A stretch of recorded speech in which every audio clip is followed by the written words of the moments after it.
Students अब हम discuss करने लगे हैं डेफिनेट इंटेग्रल्स को। इससे पहले जो आपने पढ़ लिया वो इनडेफिनेट इंटेग्रल्स थे।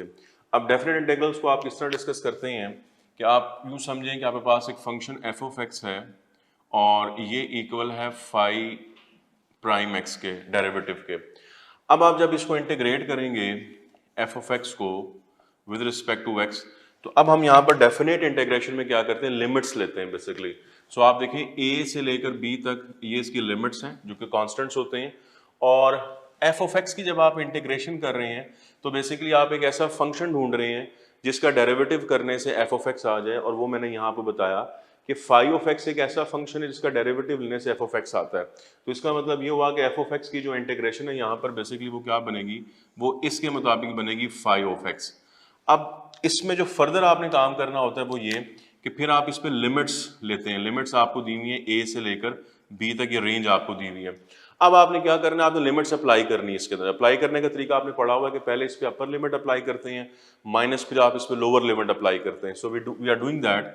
हम करेंगे फाई ऑफ एक्स की जगह पर पहले बी पुट करेंगे, माइनस फिर फाई ऑफ एक्स की जगह पर आप ए पुट कर देंगे। तो ये जो आप रिजल्ट देख रहे हैं बेसिकली डेफिनेट इंटीग्रल का रिजल्ट है। एक डेफिनेट आंसर आएगा, कांस्टेंट आंसर आएगा। इसमें प्लस सी हम नहीं लगाते क्योंकि ये डेफिनेट इंटीग्रल्स हैं, ये आपको परफेक्ट एग्जैक्ट आंसर देते हैं। तो ओवरऑल आप देखेंगे ये डेफिनेट इंटीग्रल करने का तरीका है। अब इसमें कोई नई बात नहीं है सिवाय इसके कि आपने लिमिट्स अप्लाई करनी है। इंटीग्रेशन करने के जो रूल्स इससे पहले आप पढ़ चुके हैं वही रूल्स रहेंगे, सिर्फ जो नई चीज़ है वो ये कि लिमिट्स आपने अप्लाई करनी है। फॉर इंस्टेंस अगर मैं आपको एग्जांपल के साथ बताऊं कि हम फॉर एग्जांपल अगर आपके पास एक्स स्क्वायर है और इसकी आपने इंटीग्रेशन करनी है और लिमिट्स है 1 से लेके 2 तक, डेफिनेट इंटीग्रल। अब एक्स स्क्वायर की इंटीग्रेशन आप जानते हैं that is x cube over 3, और अब आप क्या करेंगे, इस पे लिमिट्स ले लेंगे जो कि 1 से लेकर 2 तक हैं। लिमिट्स अप्लाई कर दें। लिमिट्स किस तरह अप्लाई करेंगे, 1/3, और पहले आप x की जगह पर 2 पुट करेंगे, अपर लिमिट 2 का क्यूब क्या बनेगा 8, माइनस x की जगह पर आप लोअर लिमिट पुट करेंगे 1, 1 का क्यूब क्या होता है 1। सो दिस बिकम्स एक्चुअली 7/3, ये बनेगा इसका ओवरऑल आंसर। तो ये कि आपने डेफिनेट इंटीग्रेशन जिसके अंदर आपको डेफिनेट इसका रिजल्ट मिल गया। अब हम आते हैं कुछ रिजल्ट्स की तरफ, कुछ प्रॉपर्टीज की तरफ आते हैं। So we start doing that. आपके पास कुछ रिजल्ट्स हैं और कुछ प्रॉपर्टीज हैं, right. So these are very important properties of definite integral जो कि हमने क्वेश्चंस में यूज करनी है। सबसे पहले तो आप ये देखें, द फर्स्ट पॉइंट इज कि अगर आप डेफिनेट इंटीग्रल के अंदर ये जो रिजल्ट इस वक्त जो मैंने आपको बताया, इसका जो सारा तरीका बताया, इसको आप याद रखेंगे। इसको हम फंडामेंटल थ्योरम ऑफ कैलकुलस भी कहते हैं। सो इसको आप नोट कर लें, this is fundamental theorem of calculus. अगर आपसे पूछे कि फंडामेंटल थ्योरम ऑफ कैलकुलस क्या चीज़ है, तो बेसिकली ये जो स्टेटमेंट आप सारी देख रहे हैं, this is called overall fundamental theorem of calculus. इसके बाद हम नेक्स्ट पॉइंट पे चलते हैं और प्रॉपर्टी है वो, दैट इज अगर आप डेफिनेट इंटीग्रेशन में ए से बी तक एफ ऑफ एक्स को इंटीग्रेट कर रहे हैं। स्टूडेंट्स अगर आप ये लिमिट्स की जो डायरेक्शन है वो चेंज कर दें, ए से बी को अगर आप बी से ए करना चाहते हैं किसी क्वेश्चन में तो आप ऐसा कर सकते हैं, लेकिन आपको करना ये पड़ेगा कि फिर एक नेगेटिव साइन आपको यहाँ इम्पोज करना होगा। तो नेगेटिव लगा दें, आप इनकी ये डायरेक्शन चेंज कर सकते हैं, राइट। इसके बाद आप याद रखेंगे डेफिनेट इंटीग्रेशन के अंदर अगर आप F of x D x को इंटीग्रेट कर रहे हैं और आप वेरिएबल चेंज कर लें, एक्स की जगह पर आप फॉर एग्जांपल यू ले आएँ या टी ले आएँ, कोई भी वेरिएबल ले आएँ, तो हम इसको लिखते हैं F of let suppose U D you और लिमिट ए से लेकर बी तक। तो याद रखें डेफिनेट इंटीग्रेशन में वेरिएबल को अगर आप इस तरीके से चेंज करेंगे तो इससे कोई फर्क नहीं पड़ता, आंसर फिर भी आपका सेम ही आएगा। इसके बाद नेक्स्ट प्रॉपर्टी देखें which is very important one, A से बी तक आप किसी फंक्शन को इंटीग्रेट करते हैं और स्टूडेंट सिचुएशन ये है कि सी एक पॉइंट है जो ए और बी के दरमियान में है, कोई पॉइंट सी है। अच्छा, अभी जो पॉइंट सी जो ए और बी के दरमियान में है, इस पॉइंट के ऊपर एक और अहम चीज इंपॉर्टेंट पॉइंट ये है कि इस सी पर ये जो फंक्शन है ये अपना बिहेवियर चेंज करेगा। सी जो है उसका टर्निंग पॉइंट है, बिहेवियर चेंज करेगा।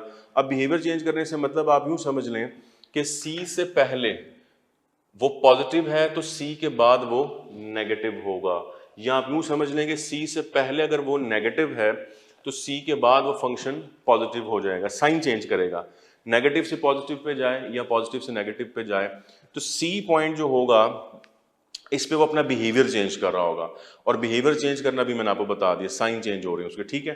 तो फिर इस केस में आप क्या करते हैं, आप इसको लिखते हैं इंटीग्रेशन ए से लेकर सी तक F of x D x, और फिर सी से लेकर बी तक F of x D x. अगर आप नोट करें तो हमने किया क्या, हमने जो ए से बी तक इसकी रेंज थी उस रेंज को स्प्लिट कर दिया दो पार्ट्स के अंदर, जिसमें से एक बनता है ए से सी तक यानी इस पॉइंट तक, और दूसरा बनता है सी से लेकर बी तक, जो कि आप ये सेकंड इसका देख रहे हैं।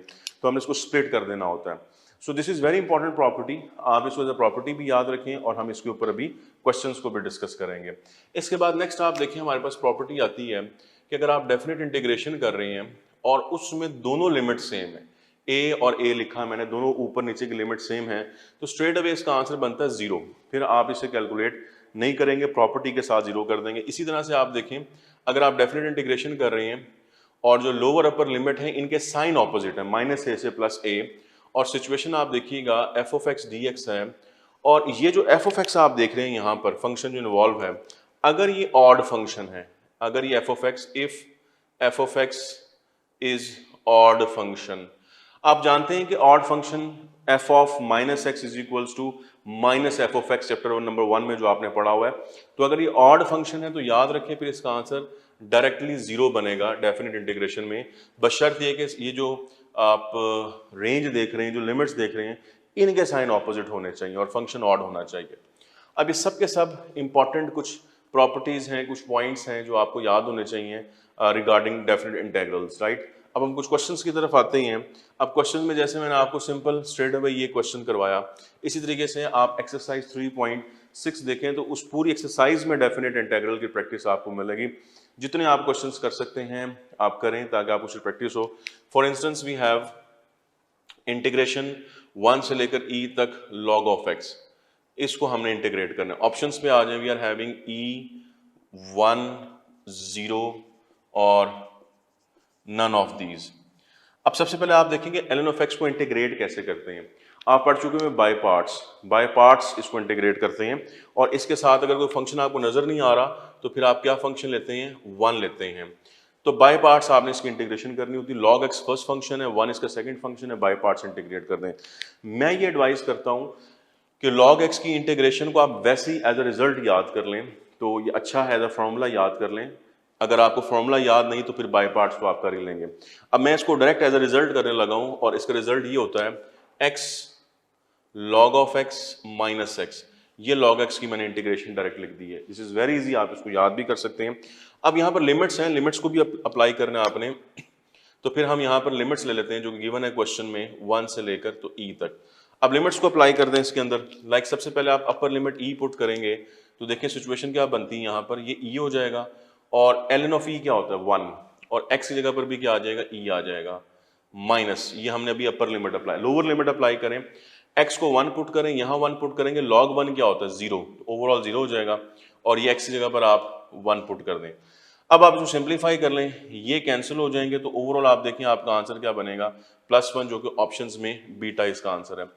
तो इस तरीके से बहुत सारे क्वेश्चन हैं जो यहाँ पर किए जा सकते हैं डेफिनेट इंटीग्रेशन के ऊपर। फंक्शन यहाँ कोई भी रख दे, लिमिट्स कोई भी हो, आपको इसको अब प्रैक्टिस करना है।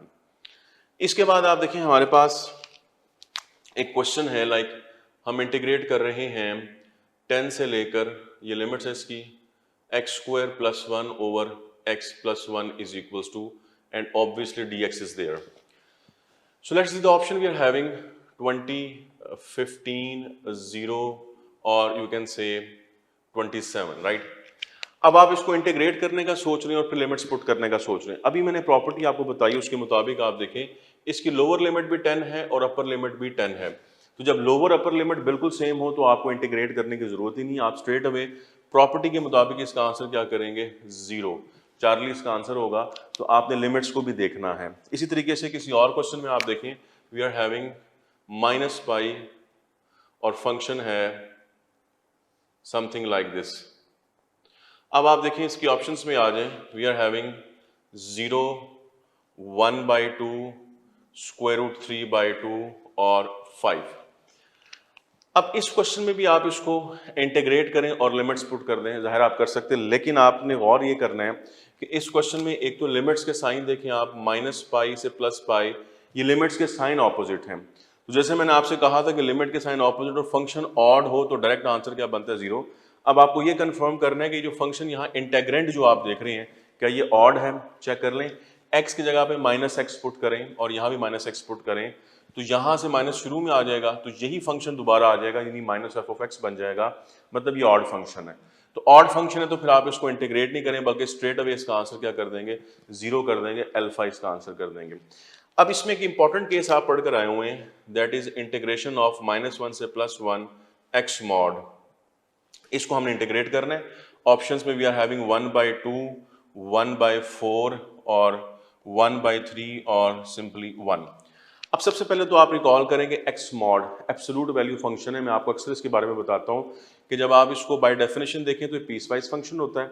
इसका ग्राफ मैं आपको पहले बता चुका हूँ कि ये वी शेप का ग्राफ इसका बनता है, और मैं फिर से इसको ओपन कर रहा हूँ यहाँ पर बाय डेफिनेशन। तो आप हमेशा इसको याद रखा करें कि एक्स मॉड असल में होता क्या है, पॉजिटिव एक्स होता है अगर x greater than equal to 0 हो, और नेगेटिव एक्स होता है if x is less than 0। तो ये इसकी डेफिनेशन होती है, ये अपना बिहेवियर चेंज करता है, पॉजिटिव भी होता है और नेगेटिव भी होता है। इंपॉर्टेंट ये कि बिहेवियर चेंज किस पॉइंट के ऊपर कर रहा है, तो आप देखें यहाँ से आपको नजर आ रहा है कि जिस पॉइंट पे वो बिहेवियर चेंज कर रहा है वो असल में 0 है। 0 से इक्वल ग्रेटर पॉजिटिव है, 0 से लेस और इक्वल पे नेगेटिव है, तो ये इसका टर्निंग पॉइंट बनता है 0। अगली बात आपने ये देखनी है कि जो पॉइंट 0 है क्या ये इस रेंज के अंदर आ रहा है, -1 से लेकर +1 के दरमियान में 0 आ रहा है। मैं आपको इस प्रॉपर्टी की तरफ लेके जा रहा हूँ जिस प्रॉपर्टी में a से b तक जब आप इंटीग्रेट कर रहे थे तो इस रेंज में एक पॉइंट मैंने आपको बताया था c, और c के ऊपर हमने से क्या किया था, ब्रेक किया था, और c के बारे में मैंने आपसे कहा था कि एक ऐसा पॉइंट है जिसके ऊपर फंक्शन अपना बिहेवियर चेंज करता है। तो यहाँ पर वही सिचुएशन आप फेस कर रहे हैं कि 0 पे ये बिहेवियर चेंज कर रहा है, क्या 0 इस रेंज में आ रहा है, बिल्कुल आ रहा है। तो अब आपको क्या करना पड़ेगा, आपको ये करना पड़ेगा कि आप इसको स्प्लिट करेंगे, और स्प्लिट इस तरह करेंगे कि पहले आप -1 से लेकर 0 तक जाएंगे और फंक्शन है एक्स मॉड। अब एक्स मॉड को आपने ओपन करना है, मैं इसको ओपन करता हूं, पहले आप इसे कंप्लीट कर लें।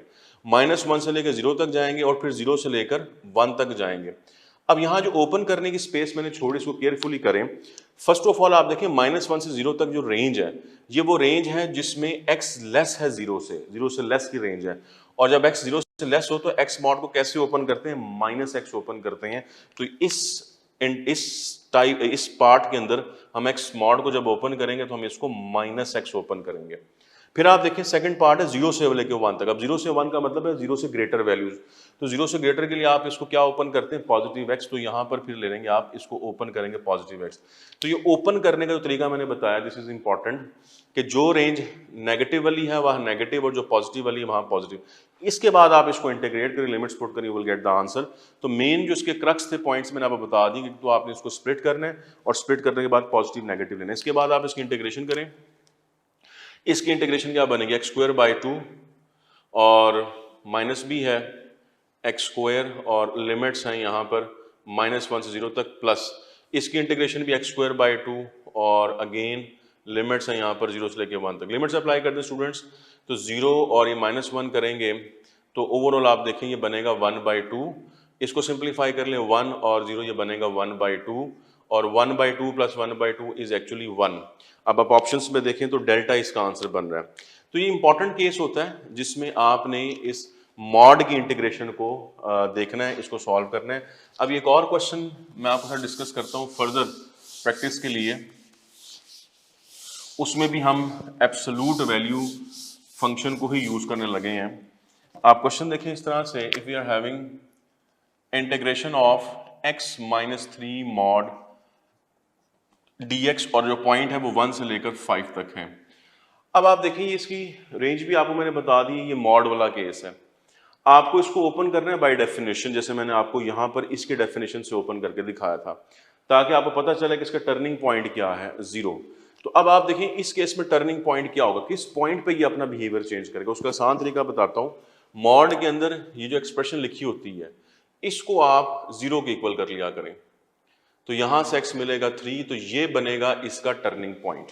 ये आसान तरीका है, मॉड के अंदर वाली एक्सप्रेशन को 0 के इक्वल कर लिया करें। जैसे आप यहां पर भी देखें, मॉड के अंदर x लिखा हुआ था, तो अगर आप x को 0 के इक्वल करते हैं तो 0 इसका टर्निंग पॉइंट बनता है।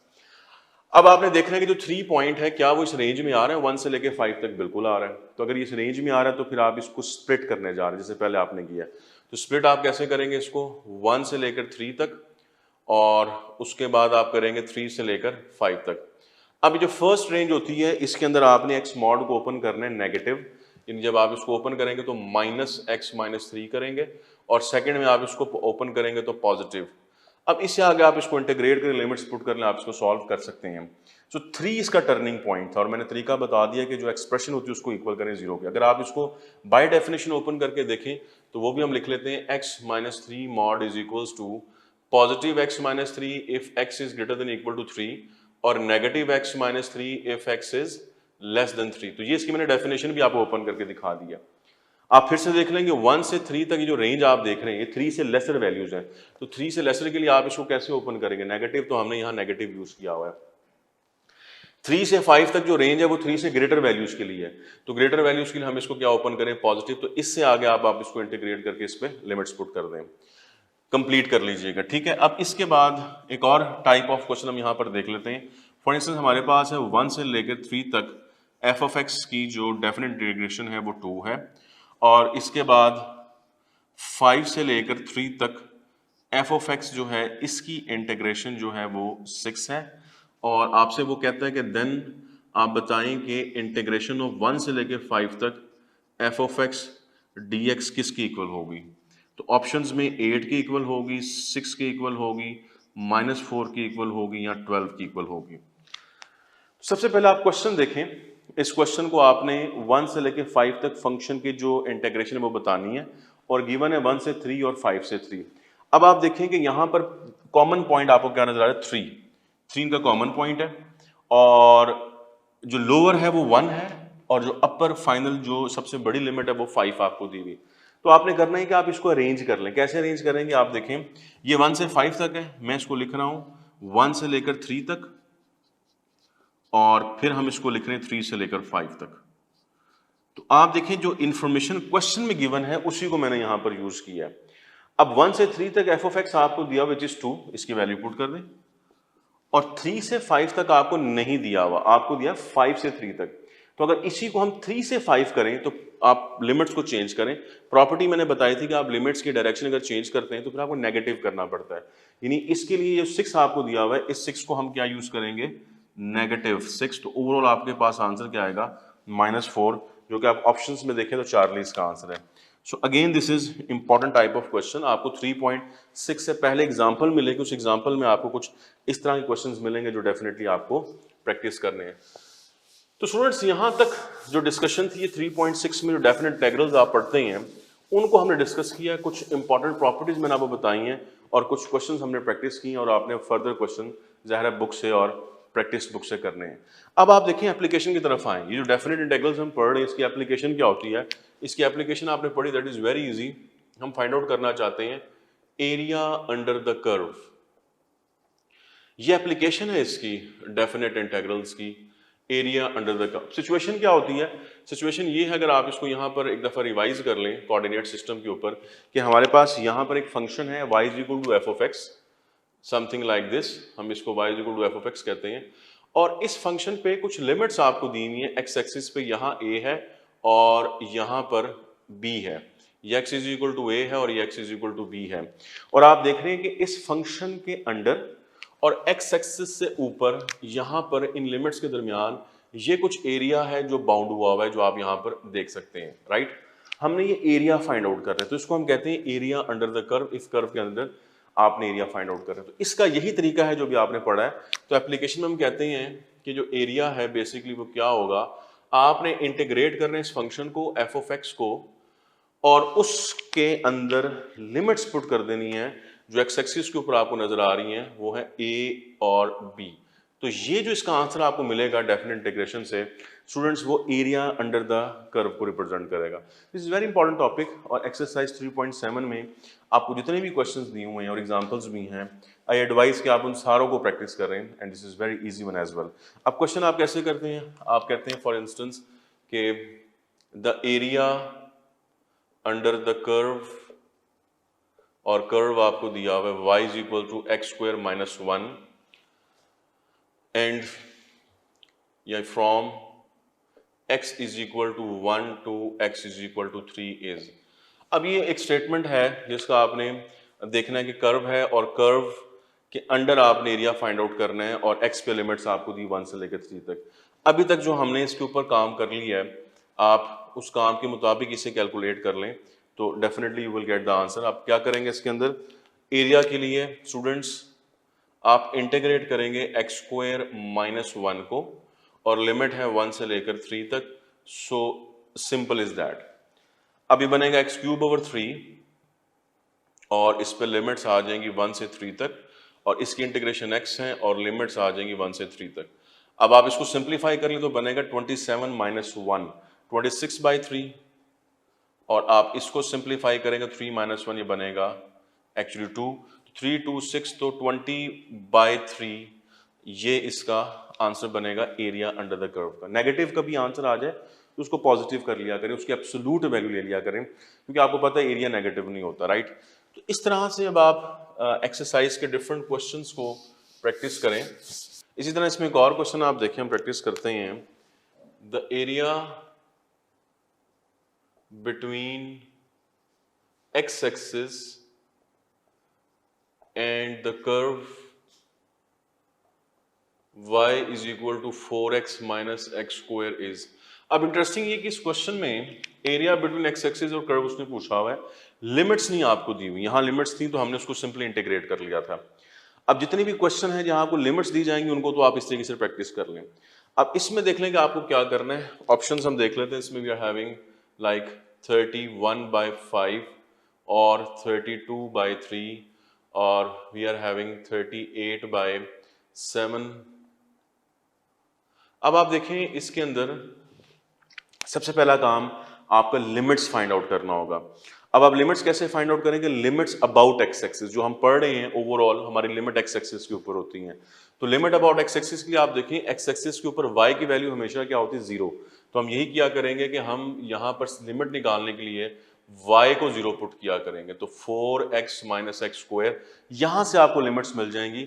x आप कॉमन कर लें, 4 minus x is equal to 0। तो आप देखें एक लिमिट 0 है और एक और लिमिट मिली आपको 4। यही रिक्वायरमेंट थी यहाँ पर बेसिकली। अब आप क्या करेंगे, इंटीग्रेट कर दें इसको एरिया के लिए। तो यू विल सी लिमिट्स है 0 से लेकर 4 तक और we are having the function 4x minus x square dx। तो अब आप इसको सिंप्लीफाई कर लें, बनेगा x स्क्वायर बाई 2 इसकी इंटीग्रेशन। तो ये 2x स्क्वायर हो जाएगा 0 से 4 तक और ये x क्यूब 0 से लेकर 4 तक। सिंप्लीफिकेशन में आप जाएं तो ये बनेगा 16, यहाँ 4 पुट करेंगे 16 और 16 को 2 से मल्टीप्लाई किया 32, यहाँ पर आप 4 पुट करेंगे 64 तो 64/3 बनेगा। 0 पुट करने पे 0 हो जाएगा। अब आप इसको सिंप्लीफाई कर लेते हैं तो basically we will get 696 minus 64/3 और ये बनेगा 32/3 ओवरऑल एरिया। ऑप्शंस पे देखें तो बीटा इसका आंसर बनेगा। तो इस क्वेश्चन में हमने ये सीखा है कि जब हमारे पास लिमिट्स ना दी जाएं तो इन दैट केस हमें लिमिट्स पहले फाइंड आउट करनी पड़ेंगी और फिर आप इसको इंटीग्रेट करेंगे। सो अब आपने करना ये है कि इन सारे क्वेश्चंस को इंक्लूडिंग एग्जांपल्स ज़रूर प्रैक्टिस कर लें और obviously these are important question. Students अब हम इसके लास्ट टॉपिक पे चल रहे हैं which is differential equation actually, और वो भी आपने पढ़ रखी हुई हैं, उसको हम देखते हैं। So let's start differential equations. 3.8 है। आप रिकॉल करें डिफरेंशियल इक्वेशंस होती क्या हैं। ऐसी इक्वेशंस जिनमें एटलीस्ट आपको एक दफ़ा dy ओवर dx मतलब डेरिवेटिव नज़र आ जाए, डेरिवेटिव इन्वॉल्व हो जिसमें कम से कम एक दफ़ा, वो डिफरेंशियल इक्वेशंस होती हैं। ठीक है जी। तो अब फॉर एग्जांपल सबसे पहले आपसे पूछा जा सकता है किसी भी डिफरेंशियल इक्वेशन के ऑर्डर और डिग्री के बारे में। तो what is order of differential equation, what is degree of differential equation, एक क्वेश्चन के अंदर मैं आपको उसको समझाता हूँ। So let's see the question. First of all हम लिखते हैं कि the order and degree of differential equation लिख लेते हैं। We are having x square d2y over dx square plus dy over dx whole raise to power 3 and minus x is equals to 0। Order and degree of this differential equation आपने बताना है, और हम options पे आ जाते हैं। First of all हमारे पास option है 2, 3, और यहां पर हमें रिस्पेक्टिवली मेंशन करना चाहिए, रिस्पेक्टिवली। अब रिस्पेक्टिवली से आपको फायदा ये होता है कि सीक्वेंस यही रहेगा ऑप्शन के अंदर, ऑर्डर एंड डिग्री, पहले ऑर्डर लिखा जाएगा फिर डिग्री लिखा जाएगा।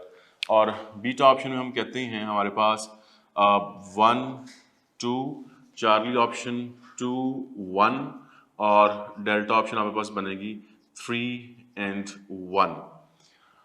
अब आप इसमें देखें कि सबसे पहले ऑर्डर क्या होता है। याद रखें डिफरेंशियल इक्वेशन में जो सबसे हाईएस्ट डेरिवेटिव का ऑर्डर होता है वही डिफरेंशियल इक्वेशन का ऑर्डर होता है, हाईएस्ट ऑर्डर डेरिवेटिव। अब आप देखें यहाँ पर दो डेरिवेटिव आपको नजर आ रहे हैं, एक dy/dx और एक d2y/dx²। तो इनमें से हायर ऑर्डर डेरिवेटिव कौन सा है? ये वाला। तो उसका ऑर्डर यहाँ पर क्या है? 2। तो इसका मतलब कि जो डेरिवेटिव का हाईएस्ट ऑर्डर है वो 2 है, डिफरेंशियल इक्वेशन का भी ऑर्डर जो है वो 2 ही बनेगा। तो पहले हमने ऑर्डर बताना था, तो ऑर्डर आप देखें यहाँ पर ये 2 बना हुआ है, ठीक है जी। अब इस ऑप्शन में भी 2 है ऑर्डर, और यहाँ पर भी 2 है, बाकी दोनों ऑप्शंस में आप देखें ऑर्डर 2 नहीं दिया हुआ, तो इनमें से कोई एक आंसर होगा। दूसरी बात आपने बताया degree. What is degree? Degree जो आपके पास हाईएस्ट डेरिवेटिव होगा उसका एक्सपोनेंट, उसकी पावर डिग्री होगी। जो हाईएस्ट ऑर्डर डेरिवेटिव होगा उसकी एक्सपोनेंट। जैसे आप यहां पर देखें इन दोनों में से हाईएस्ट ऑर्डर डेरिवेटिव कौन सा है? ये वाला। और इसका एक्सपोनेंट यहां पर क्या है? ऑब्वियसली कुछ नहीं है, तो मतलब 1 है, तो ये बनेगी डिग्री। अब डिग्री इसकी 1 बन रही है, ऑर्डर इसका 2 बन रहा है, तो इसका मतलब चार्ली इसका आंसर बनेगा। अब बहुत सारे बच्चे यहां पर इसका आंसर अल्फा करेंगे और वो गलत हो जाएगा, क्योंकि डिग्री के मामले में आपने केयरफुल रहना। डिग्री हाईएस्ट पावर को नहीं कह रहे, तो यहाँ पर डेरिवेटिव की जो हाईएस्ट पावर थी 3 बनी हुई थी, तो कुछ लोग यहाँ पर ये डिग्री का आंसर कर देंगे 3, ये गलत होगा। डिग्री मैंने हाईएस्ट पावर को नहीं कहा, डिग्री मैंने कहा है जो हायर ऑर्डर डेरिवेटिव होगा, हाईएस्ट ऑर्डर डेरिवेटिव जो होगा उसका जो एक्सपोनेंट होगा, जैसे आप यहाँ पर देख रहे हैं, उसको आप डिग्री कहते हैं, जो कि एक्चुअली 1 बनेगी। तो फर्स्ट ऑफ ऑल आपने देखा कि ऑर्डर या डिग्री अगर आपको बतानी पड़े किसी डिफरेंशियल इक्वेशन की तो आप बता सकते हैं। इसके बाद आप देखें सोल्यूशन, डिफरेंशियल इक्वेशन के जो हैं वो सोल्यूशन पूछे जाते हैं। अब एक्सरसाइज 3.8 में मैक्सिमम क्वेश्चन है जिसमें आप सोल्यूशन फाइंड आउट करते हैं डिफरेंशियल इक्वेशंस को। हम प्रैक्टिस कर लें। जैसे हम यहाँ पर एक क्वेश्चन करने लगे हैं, हम लिखते हैं कि the solution of differential equation है x dy plus y dx is equal to 0 is. अब आपने इस डिफरेंशियल इक्वेशन का सॉल्यूशन निकालना है। We are having the options like x y is equals to C और y is equals to x plus C, और you can say c is equals to e raise to power x y. और अब आप देखिए students, इसके अंदर जो differential equation आपने सॉल्व करनी है, इसके स्टेप्स रिकॉल करें। आपने कैसे पढ़े हुए एफएससी में? सबसे पहले मैं कहता हूं कि डिफरेंशियल इक्वेशन की सेपरेबल फॉर्म बनाएं, और फिर मैं कहता हूं कि उसको इंटीग्रेट कर लिया करें। अब ये सेपरेबल फॉर्म बनाने का क्या मतलब होता है? सेपरेबल फॉर्म का मतलब है कि जो x वाली टर्म्स हैं वो dx के साथ करें, और जो y वाली टर्म्स हैं वो dy के साथ करें, सेपरेट कर लें, इसको सेपरेबल फॉर्म कहते हैं। So let's do it. Her question में आपने ऐसे ही करना होता है।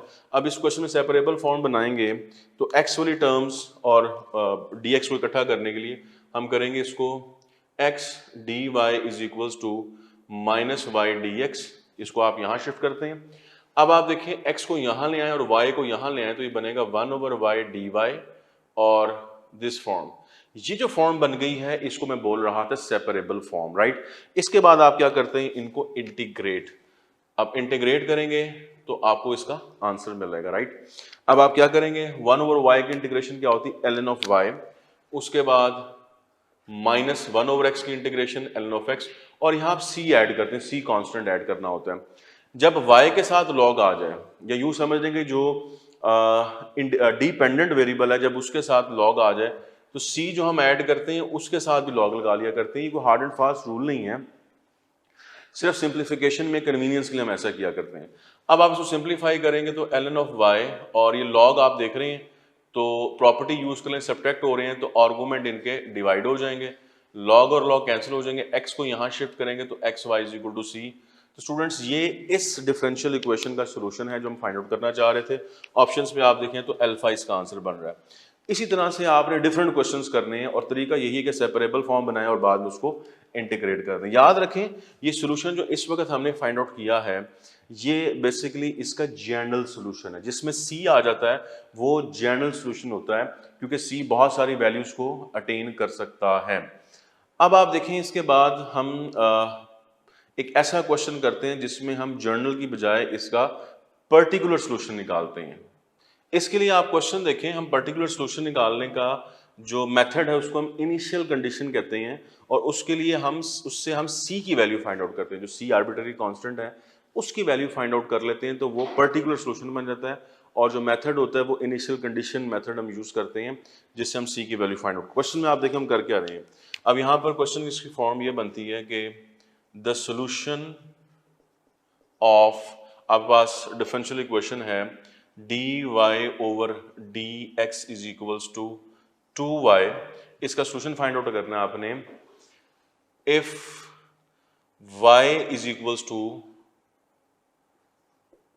4 when x is equals to 0 is. अब सोल्यूशन निकालने इस डिफरेंशियल इक्वेशन का, और ये जो आप देख रहे हैं if y is equal to 4 when x is equal to 0, इसको असल में हम क्या कहते हैं, इनिशियल वैल्यू कंडीशन। जो मैं आपको बता रहा था ये इंपॉर्टेंट है। जब ये आपको गिवन हो इनिशियल वैल्यू कंडीशन तो इसका मतलब हमने पर्टिकुलर सोल्यूशन निकालना है। तो इससे हम पर्टिकुलर सोल्यूशन निकालेंगे, मतलब जब c की वैल्यू फाइंड आउट कर लेंगे तो पर्टिकुलर सोल्यूशन बन जाएगा। ऑप्शंस आप देखें, we are having y is equals to e raise to power 2x और y is equals to 2 e raise to power 2x, y is equals to 4 e raise to power 2x और y is equals to 1/2 e raise to power 2x। अब आप देखेंगे options है हमारे पास, इसका solution आपने निकालना है। Differential equation initial value condition है, इसको केयरफुली करना है आपने। सबसे पहले हम इसको इंटीग्रेट करते हैं। इंटीग्रेट कैसे करेंगे, फिर से वही सेपरेबल फॉर्म बनाते हैं। अब सेपरेबल फॉर्म क्या बनेगी, इसकी y को आप यहाँ शिफ्ट कर लेंगे तो 1/y dy और ये बनेगा 2dx, सेपरेबल फॉर्म बन गई। अब आप इसको इंटीग्रेट करेंगे तो 1/y की इंटीग्रेशन ln ऑफ y ये बनेगी 2x। और मैंने पहले आपसे कहा था कि जब y के साथ log आ जाए तो c जो कांस्टेंट है उसके साथ भी log लगा लिया करें। और अब आप इसको सिंप्लीफाई करेंगे, ये log यहाँ जाके माइनस होगा और log की प्रॉपर्टी अप्लाई कर देंगे तो log ये बनेगा y/c और इज इक्वल्स टू ये बनेगा 2x। अब log को यहाँ से ख़त्म करें।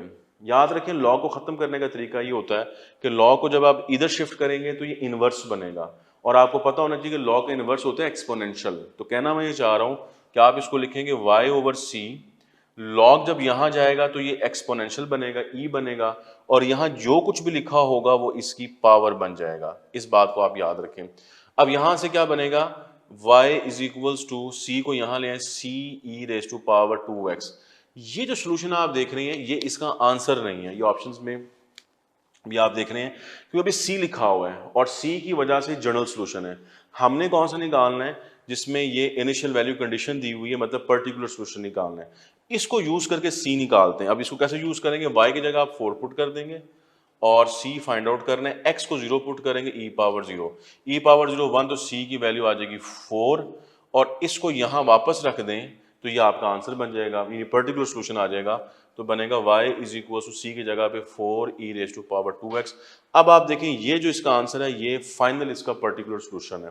तो ऑप्शन पे आ जाए y is equal to 4 e raise to power 2x, चार्ली इसका आंसर बनेगा। So these are important questions, इनको आप जरूर कर लें, ये 3.8 में आपको दिए हुए हैं। अब इसमें हम एक लास्ट टाइप का क्वेश्चन डिस्कस करने लगे हैं, एक और वेरिएंट है क्वेश्चन का और आप उसकी स्टेटमेंट पहले देख लें। अब ये लास्ट टाइप का क्वेश्चन आप देखें कि the slope of a tangent to any point on a curve is dy over dx is equals to 2x minus. Slope of tangent दी हुई है किसी पॉइंट पे कर्व पे, ये स्लोप ऑफ टेंजेंट। आपको पता है कि स्लोप और डेरिवेटिव एक ही बात है। डेरिवेटिव का मतलब भी रेट ऑफ चेंज है, स्लोप ऑफ टेंजेंट का मतलब भी चेंज है। तो ये असल में डेरिवेटिव आपको दिया हुआ है, ये स्लोप ऑफ टेंजेंट लाइन है। हमने करना क्या है, then equation of the curve if आपने इक्वेशन ऑफ कर्व निकालनी है actually, if y is equals to 0 when x is equals to -1। अब आप देखें कि y is equal to 0 when x is equal to -1 का मतलब क्या हुआ, ये फिर से वही कॉन्सेप्ट है इनिशियल वैल्यू कंडीशन वाला जो आपने यहां पर भी यूज किया था, और वो आपको यहां पर भी नजर आ रहा है कि y 0 है व्हेन x की वैल्यू -1 है। So let's see the options we are having. y is equal to x square minus 2x plus c, y is equal to x square minus 2x minus 3, y is equal to x square minus 2x plus 3 और y is equal to x square minus 2x plus 1। अब करना आपने क्या है, सबसे पहले तो आप देखिए स्लोप आपको दी हुई है, ये डिफरेंशियल इक्वेशंस को सेपरेबल फॉर्म में बनाएं तो ये बनेगा dy is equals to 2x minus 2 और dx को आप यहाँ शिफ्ट कर दें, फिर आपने इसको इंटीग्रेट करना होता है तो ये बनेगा y इंटीग्रेशन इसकी बनेगी x स्क्वायर माइनस 2x और प्लस c।